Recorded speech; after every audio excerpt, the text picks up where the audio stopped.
नमस्ते। आप अखबार पढ़ते होंगे। अखबार नहीं पढ़ते होंगे तो सोशल मीडिया के जरिए, गूगल के जरिए आप खबरों से परिचित होंगे पूरे देश में क्या हो रहा है। मैं पिछले 20-22 साल से जब भी न्यूज़पेपर पढ़ता हूं तो उसकी जो 10 प्रॉब्लम होती है, भाई अखबार में प्रॉब्लम ही निकलती है। या तो फीता काटा गया, रैली हुई, इस तरीके की बात होती है। अदरवाइज ये होती है यहाँ चोरी हो गई, यहाँ सड़क टूटा था, सड़क टूटने से इतने लोग मर गए, इस तरीके की समस्याएं रहती हैं। पिछले 20 वर्षों से मैं 10 प्रॉब्लम नोट करता हूं। तो आज की खबर मैं आपको बताता हूं। मेरे हाथ में देखिए आज का पेपर है ये।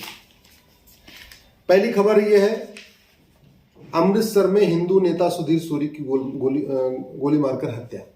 दूसरी खबर क्या है, बैंक खाते से 45 लाख रुपए निकाल लिए। तीसरी खबर यह है, पेट्रोल पंप पे मिलावटखोरी चल रही थी। चौथी खबर यह है कि कॉलेज में करोड़ों रुपए लेके फर्जी एडमिशन किया गया डॉक्टर बनाने के लिए। मतलब एमबीबीएस कॉलेज में फर्जी एडमिशन हुआ। जिन्होंने नीट क्वालिफाई नहीं किया था उनका भी एडमिशन हुआ। पांचवी खबर यह है कि कन्वर्जन किया जा रहा था मिशनरियों के द्वारा। छठवीं खबर यह है कि झारखंड में छापे खूब पड़ रहे हैं आईएएस के ऊपर और पूर्व विधायकों के ऊपर, मंत्रियों के ऊपर, या जो पॉलिटिकल एडवाइजर है उनके ऊपर, उनके यहाँ करोड़ों रुपए मिला है। सातवीं खबर यह है कि शब्बीर शाह जो कश्मीर में अलगाववादी नेता है, उसके यहाँ बहुत बड़ी फंडिंग मिली है और उसके बड़े बड़े आलिशान बंगले मिले हैं। उसमें एक मकान सीज किया गया। आठवीं खबर यह है कि एक स्कूल बहुत बदहाल था, उसकी छत गिर गई। नौवीं खबर यह है कि हॉस्पिटल बदहाल था और वहां पे लेडीज को ठीक से ट्रीटमेंट नहीं मिला, इसलिए वो लेडीज खत्म हो गई। और 10वीं खबर यह है कि जो मोरबी पुल एक्सीडेंट हुआ था उसमें जो बातें निकल के आई, वो निकल के आई कि उसका मरम्मत किया ही नहीं गया। ठेका लिया गया मेंटेनेंस का, लेकिन मेंटेनेंस किया नहीं गया। तो इसका मतलब जो 150 लोग मारे गए उसके लिए जिम्मेदार है वो कंपनी। अब इन सारी बातों को अगर हम सोचें, अगर उसने बैंक से पैसा निकाला 45 लाख रुपए दूसरे के बैंक से, किया क्या?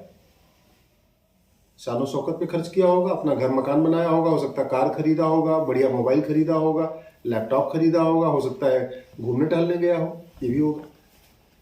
पेट्रोल पंप में मिलावटखोरी कर रहे थे, इसका मतलब उससे बेनामी संपत्ति इकट्ठा कर रहे होंगे जो पेट्रोल पंप मालिक हैं, उससे फार्म हाउस बना रहे होंगे, बड़ी बड़ी महंगी गाड़ियां ले रहे होंगे। अल्टीमेटली जो पैसा आता है नंबर 2 का, उससे होता क्या आप समझिए जरा।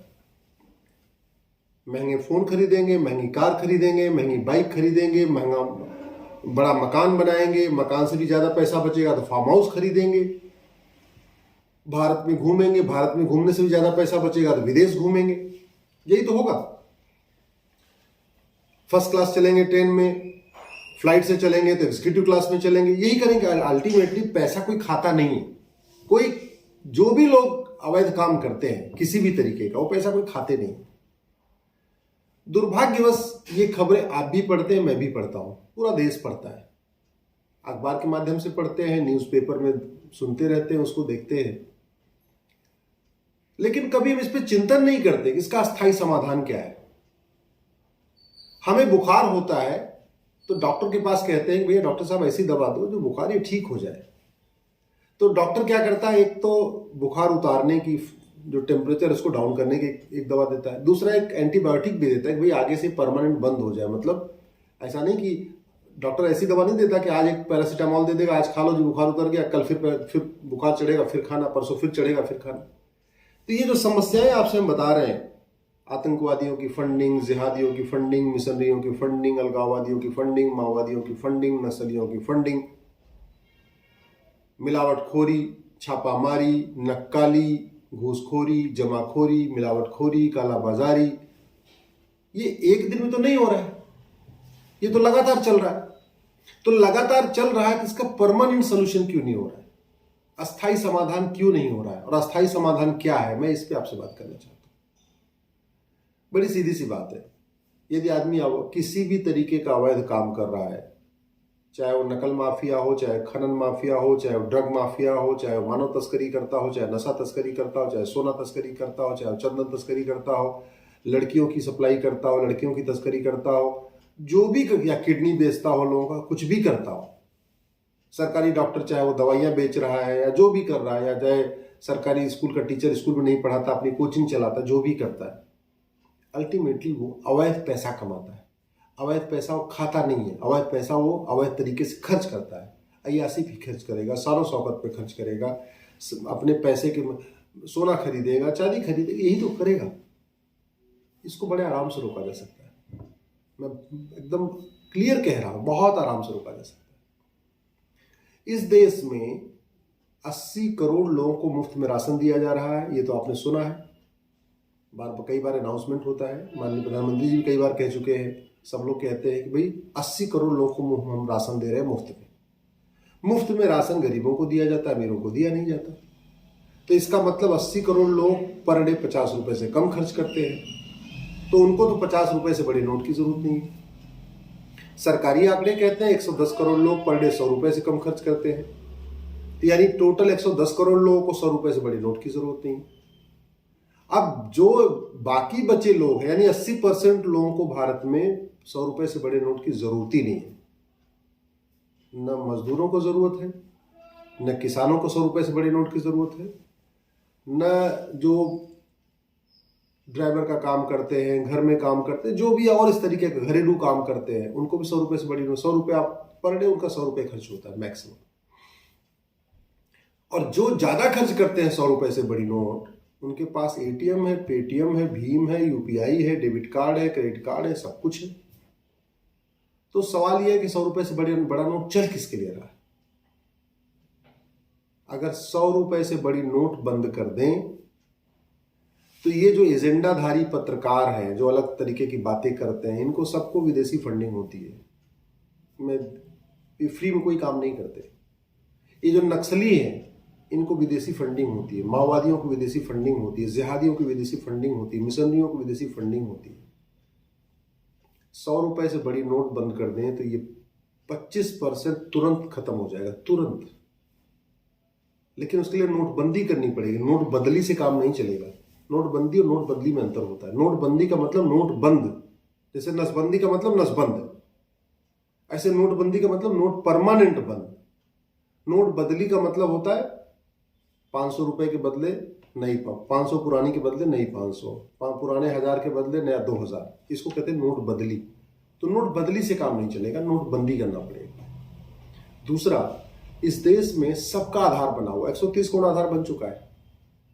तो जब आधार बन चुका है तो कानून बना के हम इस आधार को, जब भी कोई आदमी प्रॉपर्टी खरीदेगा, चाहे वो मोबाइल खरीदेगा, चाहे वो स्कूटी खरीदेगा, चाहे वो बाइक खरीदेगा, कुछ भी सामान खरीदेगा जिसकी कीमत 50,000 रुपए से ज्यादा है, तो उसके लिए आधार मैंडेटरी कर दिया जाए। तो सरकार को पता चलता रहेगा भाई कौन कौन आदमी महंगा सामान खरीद रहा है।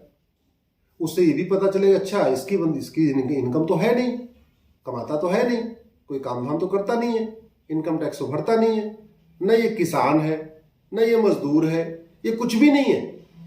फिर ये हर महीने 2-3 लाख रुपए की शॉपिंग कैसे कर रहा है? सरकार को बैठे बैठे आराम से पता चलता रहेगा। छापा वापा नहीं मारना पड़ेगा, कुछ नहीं करना पड़ेगा कि अगर ये फार्म हाउस खरीद रहा है तो कैसे खरीद रहा है। मान लो ये भी होता भाई ठीक, अपने नौकर के नाम पे फार्म हाउस खरीद रहे या किसी और के नाम खरीद रहे, तो स्वाभाविक सी बात है, जिस नौकर ने जिंदगी में कभी इनकम टैक्स नहीं भरा, जिस नौकर के बैंक में कभी 5 लाख रुपए भी नहीं था, अगर वो 5 करोड़ की प्रॉपर्टी खरीद रहा है तो सरकार को तुरंत पता चल जाएगा। बैठे बैठे सॉफ्टवेयर बताएगा, कंप्यूटर बताता रहेगा कि भाई देखो ये फला कुमार जो है, इन्होंने जिंदगी में कभी 5 लाख रुपए इनके बैंक में नहीं आए थे, लेकिन अब ये 5 करोड़ का फ्लैट खरीदने जा रहे हैं या 25 करोड़ का फार्म हाउस खरीदने जा रहे हैं। ये सरकार को बैठे बैठे पता चलेगा। न छापा मारना है, न सीबीआई को भेजना है, न ईडी को भेजना, किसी कुछ नहीं करना। और इसी तरीके से जब इस देश में 50 करोड़ बैंक खाते खुल चुके हैं, 50 करोड़ बैंक खाते खुल चुके हैं, इसका मतलब 50 करोड़ लोगों के पास एटीएम आ चुका है। एटीएम कार्ड या रुपए कार्ड कुछ न कुछ आ ही गया है। हम क्यों नहीं एक कानून बना देते हैं कि जिस सामान की एमआरपी 4-5 हजार रुपए से ज्यादा है उसको आप कैश में नहीं खरीद सकते। उसके लिए आपको ATM, Paytm, Bhim, UPI, debit card, credit card कुछ न कुछ करना पड़ेगा। तो स्वाभाविक सी बात है, इस जब भारत में कुल 35 करोड़ परिवार है, 50 करोड़ खाता खुल चुका है, इसका मतलब ऐसा कोई परिवार नहीं जिसके घर में 1-2 खाते नहीं है। इसका मतलब ऐसा कोई परिवार नहीं है जिसके घर में एक या 2 एटीएम नहीं है। जब हर घर में 1-2 एटीएम है और गरीब वैसे भी 5,000 रुपए से महंगा सामान नहीं खरीदे, ऐसे सामान नहीं खरीदते जिसकी एमआरपी 5,000 रुपए से ज्यादा हो, तो बड़ी स्वाभाविक सी बात है। और वो महंगा सामान खरीदेंगे, जिनके जो महंगा सामान खरीदते हैं उनके पास ऑलरेडी सब कुछ है ही, तो उसको चला लेंगे। मैं गारंटी के साथ कहता हूँ, पूरी गारंटी के साथ कहता हूँ, 50% समस्याओं का मूल कारण भ्रष्टाचार है।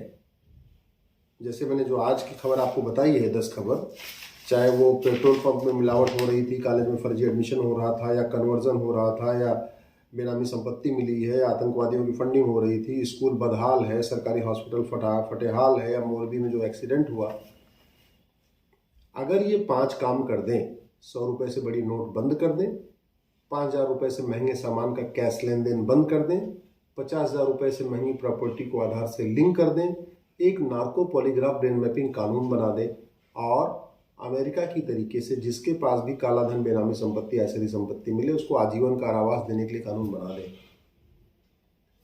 ना जो ये फर्जी स्कूल में एडमिशन होते हैं, फर्जीवाड़ा चलता है, वो बंद हो जाएगा। नकल वाला जो कारोबार, नकल माफिया कर रहे हैं, वो खत्म हो जाएगा।